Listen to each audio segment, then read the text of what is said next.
بات سنو. میں نا ایسے کرتی ہوں, آپ کو ایک سٹوری سناتی ہوں. کون سی کہانی دادی؟ مطلب کس طرح کی کہانی ہوگی؟ سپر مین.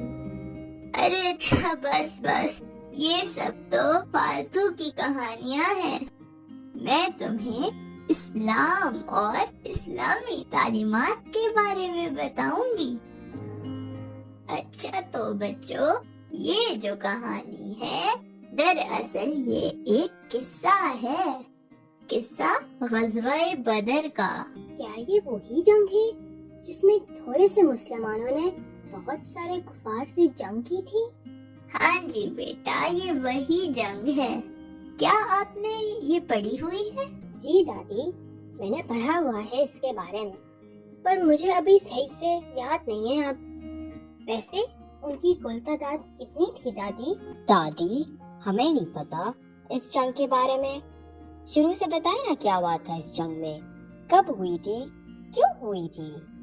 ٹھیک ہے بیٹا, میں آپ کو شروع سے بتاتی ہوں کہ یہ جنگ ہوئی کیوں, اس کی وجہ کیا بنی. یہ غزوہ اسلام میں بہت زیادہ اہمیت رکھتی ہے. یہ مسلمانوں اور کفار کے درمیان پہلی جنگ تھی جس نے اسلامی تاریخ کا رخ ہی بدل دیا. اور آپ کو پتا ہے اس غزوے کو یوم الفرقان بھی کہتے ہیں. اس کا ذکر قرآن کی 3 سورتوں میں ہوا ہے, جن میں سورہ انفال, سورہ آل عمران اور سورہ حج شامل ہے. اب میں آپ کو بتاتی ہوں کہ یہ کیوں اتنی افضل اور بہترین جنگ کہلائی گئی, اور اس نے اسلام کی تاریخ کا رخ کیسے موڑ دیا, اور کیوں اس کا ذکر قرآن مجید کی مختلف سورتوں میں ہوا. غزوے سے کچھ عرصہ پہلے جب محمد صلی اللہ علیہ وآلہ وسلم مکہ میں اسلام پھیلا رہے تھے اور مکہ کے لوگوں کو اسلام کی دعوت دے رہے تھے, تو ابو جہل کو یہ سب ہضم نہیں ہو رہا تھا. تو اس نے ہی مکہ میں اسلام کو پھیلانے سے روکنے کے لیے کافروں کو مسلمانوں کے خلاف بھڑکایا اور ان پر بڑے ظلم کیے. ہر طرح کا طریقہ ان پر آزمایا گیا. اس طرح کفار کے ظلم کی وجہ سے کچھ مسلمان مکہ سے ہجرت کر کے حبشہ چلے گئے. جب یہ بات کفار کو پتہ چلی تو انہوں نے مکہ سے کچھ سفیر کو حبشہ بھیجا تاکہ وہ ان مسلمانوں کو واپس لائیں اور یہ ظلم و ستم بڑھتا رہے. اس ظلم کی وجہ سے جو ہجرت ہوئی اس کا ذکر بھی سورہ النحل میں ہوا ہے. جن لوگوں نے ظلم برداشت کرنے کے بعد اللہ کی راہ میں ترک وطن کیا ہے, ہم انہیں بہتر سے بہتر ٹھکانہ دنیا میں عطا فرمائیں گے, اور آخرت کا ثواب تو بہت ہی بڑا ہے. کاش کے لوگ اس سے واقف ہوتے. ظلم کی انتہا بڑھتی جا رہی تھی. پھر اس کے بعد 27 صفر 622 میں محمد صلی اللہ علیہ وآلہ وسلم کو نبوت کے 14ویں سال میں مکہ سے یثرب ہجرت کا حکم ہوا. یثرب مدینہ کا نام تھا ہجرت سے پہلے, اور یہ ہجرت کا بھی پہلا ہی سال تھا. جب کفار کو ہجرت کا پتہ چلا تو انہوں نے محمد صلی اللہ علیہ وآلہ وسلم کو شہید کرنے کا منصوبہ بنایا, پر ان کا یہ منصوبہ کامیاب نہ ہو سکا اور محمد صلی اللہ علیہ وآلہ وسلم مدینہ ہجرت کرنے میں کامیاب ہو گئے. محمد صلی اللہ علیہ وآلہ وسلم کی ہجرت کرنے کے بعد مدینہ میں اسلام تیزی سے پھیلنے لگا. جب یہ بات مکہ والوں کو پتہ چلی تو وہ حسد کرنے لگے. انہوں نے بڑی سازشیں کی پر کامیاب نہ ہو سکے. यहाँ तक कि उन्होंने मदीना के बाकी कबाइल को भी खिलाफ करने की कोशिश की, पर नाकाम रहे। फिर 2 हिजरी रबीउल अव्वल को कुरैश का एक सरदार मदीना आया। उसने वहां आके मुसलमानों के जानवर लिए और चला गया। वो सिर्फ मुसलमानों को ये बताना चाहता था कि वो इतने दूर से आके भी उनको नुकसान पहुंचा सकते हैं। जब आप सल्लल्लाहु अलैहि वसल्लम को इस वाक़ये का पता चला तो उनके लिए जरूरी हो गया कि वो कोई कदम उठाएं जिससे कुफार मुसलमानों को नुकसान न पहुंचा सके। मक्का के लोग तिजारत के लिए दूसरे शहरों में जाते थे। एक दफा मक्का के बड़े सरदारों में से एक सरदार, जिसका नाम अबू सुफियान था, जो वैसे तो बाद में मुसलमान हो गया था, उसका काफिला मक्का से शाम की तरफ तिजारत के लिए गया तो उसका आप सल्लल्लाहु अलैहि वसल्लम को इल्म हो गया। आप सल्लल्लाहु अलैहि वसल्लम ने अबू सुफियान के काफिले को शाम से मक्का जाते हुए रुकने का फैसला किया, क्योंकि शाम से मक्का के रास्ते में मदीना आता है। तो आप सल्लल्लाहु अलैहि वसल्लम ने शाम और मदीना के बीच में रुकने का इरादा कर लिया। अबू सुफियान की क़यादत में 40 लोगों का काफिला शाम से मक्का की तरफ रवाना था, जिसमें 1000 ऊंट, 50,000 दीनार की मालियत का सामान भी था।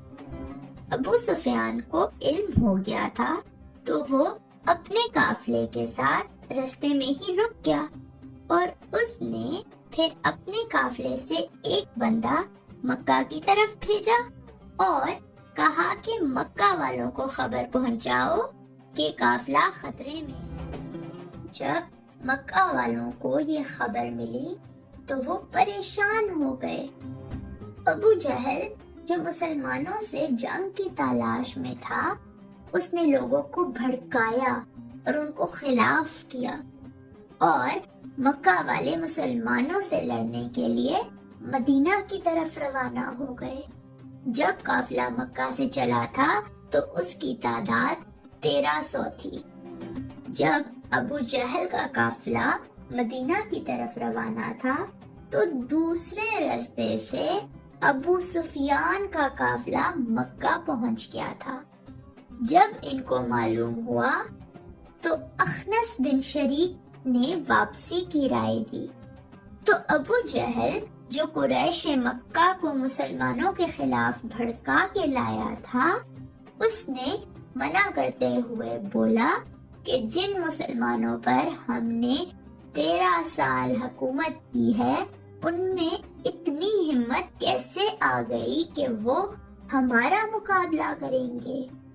पर अखनस बिन शरीक ने उसकी राय से इख्तिलाफ करते हुए अपने बनु ज़ुहरा के 300 के काफिले के साथ वापस मक्का की तरफ रवानगी की। पर जब बनु हाशिम ने भी वापस जाना चाहा तो अबू जहल ने उन्हें सख्ती से रोक दिया। इस तरह काफरों के लश्कर की तादाद 1000 हो गई और फिर वो बदर के मैदान पहुंच गए।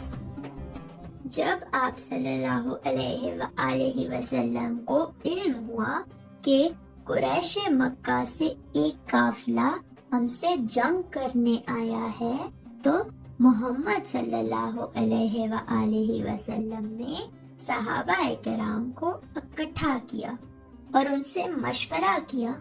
फिर सब सहाबा ने कुफ्फार के साथ जंग को दुरुस्त माना। इस मौका पर सैयदना मकदाद बिन उमर रज़ी अल्लाह ताला अन्हा ने तकरीर फरमाई, जिसमें उन्होंने कहा, हम ऐसा नहीं कहेंगे जैसा कि मूसा की कौम ने कहा था, तुम और तुम्हारा रब जाओ और तुम दोनों से लड़ो, लेकिन हम आपके दाएं, बाएं اور آپ کے آگے اور آپ کے پیچھے لڑیں گے۔ آپ صلی اللہ علیہ وآلہ وسلم کے چہرے پر مسکراہٹ سی آ گئی جب انہوں نے یہ بات سنی۔ فرمانے لگے، خوشی خوشی چلو۔ آپ صلی اللہ علیہ وآلہ وسلم نے بطور سپہ سالار حضرت علی رضی اللہ تعالی عنہ، سعد بن وقاص رضی اللہ تعالی عنہ اور زبیر بن عوام رضی اللہ تعالی عنہ کو جاسوسی کے لیے بھیجا۔ پھر صحابہ قریش کے 2 بندوں کو پکڑ کے لائے۔ آپ صلی اللہ علیہ وآلہ وسلم نے ان سے قریش کے بڑے سرداروں کے بارے میں پوچھا جو جنگ میں شامل تھے۔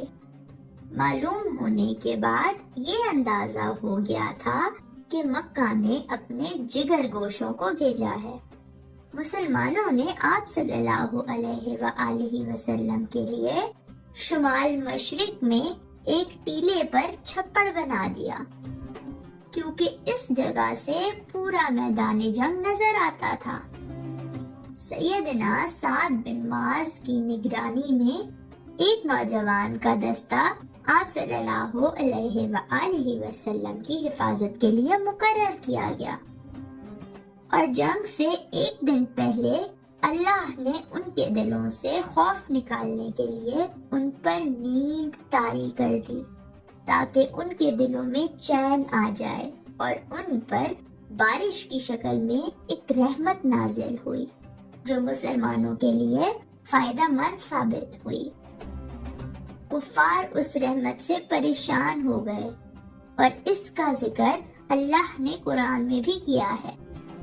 اس وقت کو یاد کرو جب کہ اللہ تم پر اونگ طاری کر رہا تھا اپنی طرف سے چین دینے کے لیے، اور تم پر آسمان سے پانی برس رہا تھا کہ اس پانی کے ذریعے سے تم کو پاک کر دے، اور تم سے شیطانی وسوسے کو دفع کر دے، اور تمہارے دلوں کو مضبوط کر دے، اور تمہارے پاؤں جما دے۔ میدان جنگ میں جانے کے لیے تقریباً 313 سے 317 مسلمان تھے، جس میں 82 سے 85 مہاجرین اور 231 انصار تھے۔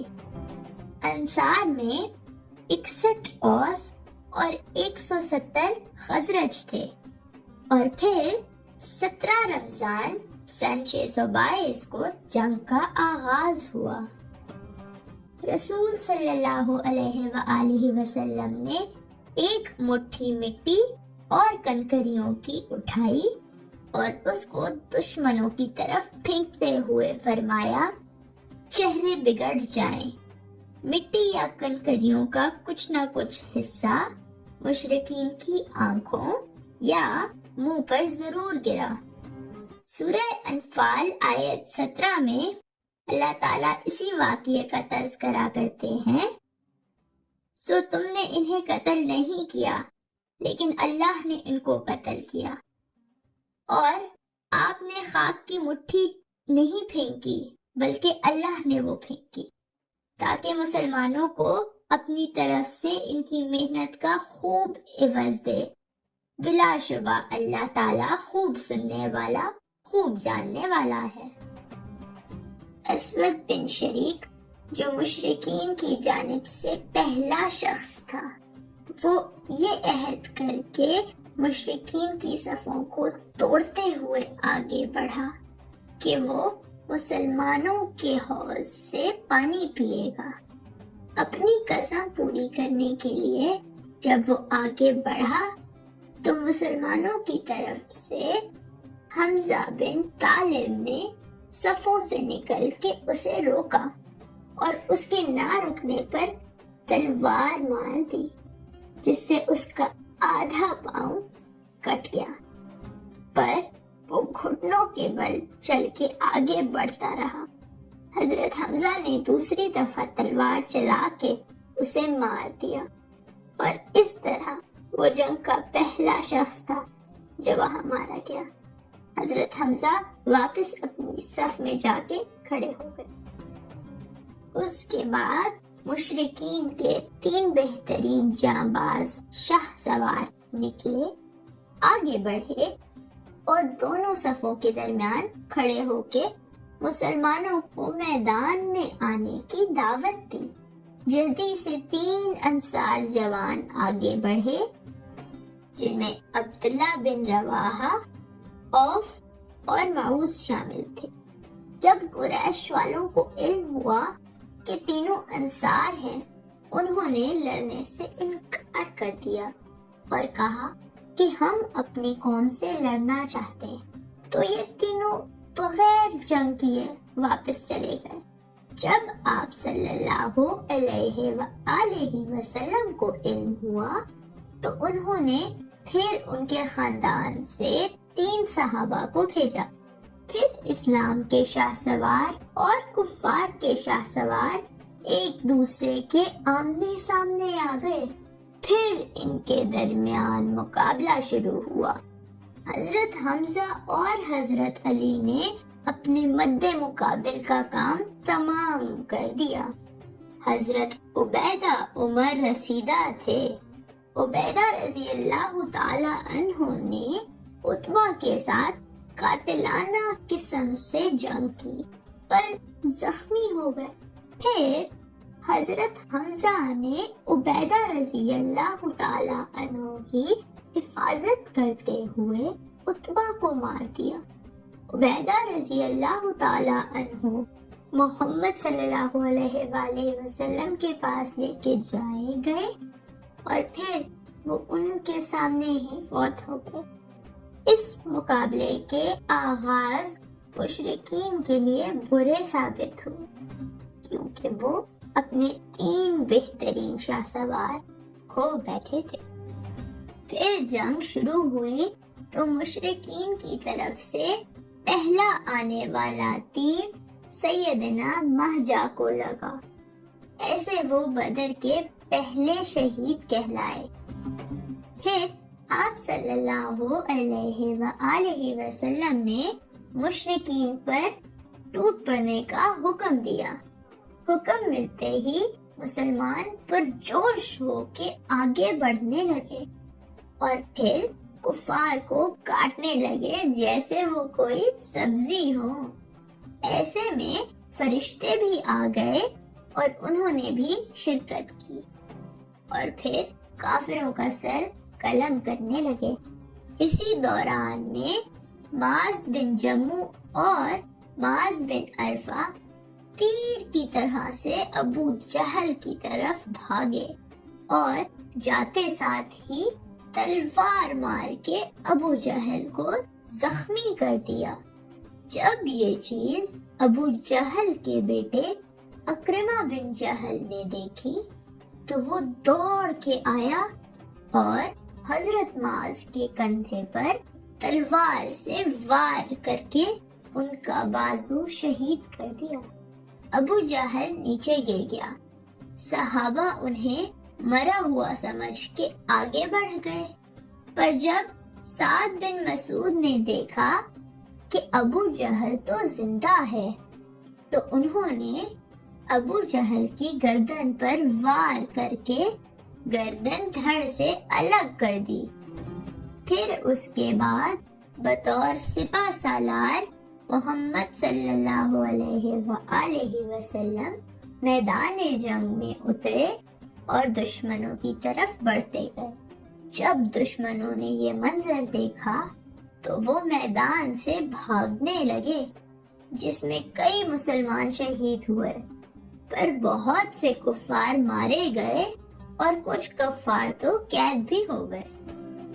इस दौरान 70 कुफार कैद हुए और 70 ही मारे भी गए थे, जबकि मुसलमानों में 14 सहाबा शहीद हुए, जिनमें 6 मुहाजिरीन, 8 अंसार, 6 खजरज और 2 औस थे। जंग के इख्तिताम पर मुसलमानों का जब पलड़ा भारी होने लगा तो वो अपनी जान बचाते हुए अपना सारा सामान छोड़ के भाग पड़े और फिर वो माले गनीमत मुसलमानों को मिल गया। दादी, ये माले गनीमत क्या होता है बेटे, माले गनीमत जो फौज जंग जीत जाती है वो हारने वाली फौज का सारा सामान जैसे कि हथियार, उनके खाने पीने की अशिया, उनके जानवर सब अपने कब्जे में कर लेते हैं और फिर उनको आपस में तकसीम करके अपने इस्तेमाल में ले आते हैं। तो बच्चों, जो माले गनीमत मुसलमानों के हिस्से में आया था उसको तकसीम किया गया, जिसमें माज बिन जमू और माज बिन अरफा को अबू जहल का सामान मिला और साद बिन मसूद को अबू जहल का सर काटने पर उसकी तलवार मिली और बाकी कुरैश वालों का जो भी माल था वो मोहम्मद सल्लल्लाहु अलैहि वसल्लम ने बाकी सहाबा में तकसीम कर दिया जो भी जंग में शरीक थे। और ये सारा माले गनीमत की तकसीम का सिलसिला वादिये सुगरा के करीब एक दरिया मजीद और नाजिया के दरमियान हुआ। माले गनीमत के तकसीम के बाद मोहम्मद सल्लल्लाहु अलैहि वसल्लम अपनी फौज के साथ मदीना की तरफ रवाना हुए और उनके साथ उनके सारे कैदी गुलाम भी गए। मदीना पहुंचने के बाद मोहम्मद सल्लल्लाहु अलैहि वसल्लम ने सब सहाबा से कैदियों से मुतल्लिक मशवरा किया, जिसमें उनको मुख्तलिफ ख्वाहिशात जाहिर की गई, जैसे कि सख्त से सख्त सजा दी जाए या नरमी से पेश आया जाए और रहम फरमा दिया जाए। आप सल्लल्लाहु अलैहि वसल्लम ने ये फैसला किया कि कैदियों को रिहा कर देंगे अगर वो फिदिया दें। जो कैदी गरीब या फकीर थे, मोहम्मद सल्लल्लाहु अलैहि वसल्लम ने बगैर फिदिये के रिहा कर दिए और जो तालीम याफ्ता थे उनसे एक मुआहिदा हुआ कि वो मदीना के बच्चों को पढ़ना लिखना सिखाएंगे, इस बदले उन्हें आजाद कर दिया जाएगा। फिर जब दुनिया ने देखा कि इनके साथ इतना अच्छा सलूक है तो वो सारी कौमें हैरान रह गईं। इन कैदियों ने भी मुसलमानों का हुस्न सलूक हमेशा याद रखा। जिन सहाबा ने जंग में शिरकत की थी उनके लिए आप सल्लल्लाहु अलैहि वसल्लम ने फरमाया, जिन लोगों ने जंगे बदर में शिरकत की है वो कभी जहन्नुम में नहीं जाएंगे। एक जगह अल्लाह फरमाते हैं कि अब तुम जो भी अमल करो तुम्हारे लिए जन्नत वाजिब है, मैंने तुम्हें बख्श दिया। दादी, इस जंग से मुसलमानों को क्या फायदा हुआ था? बेटा, मुसलमानों को तो बहुत से फायदे हुए हैं। उनमें से चंद फवाइद ये हैं, जैसे कि बहुत से कबाइल इस्लाम के करीब आ गए, काफिरों का गरूर खाक में मिल गया, मुसलमानों को काफिरों से फिदिये में बहुत सारी माले गनीमत हासिल हुई। बाज कबाइल ने फौरन इस्लाम कबूल कर लिया। ये जंग मुसलमान बच्चों की तालीम का जरिया बनी। कुफार के मुकाबले में इस्लाम का सर बुलंद हो गया और इस जंग से हमें एक सबक सब्र का भी मिलता है। इससे मुतल्लिक सूरह अल बकरा में भी जिक्र आया है।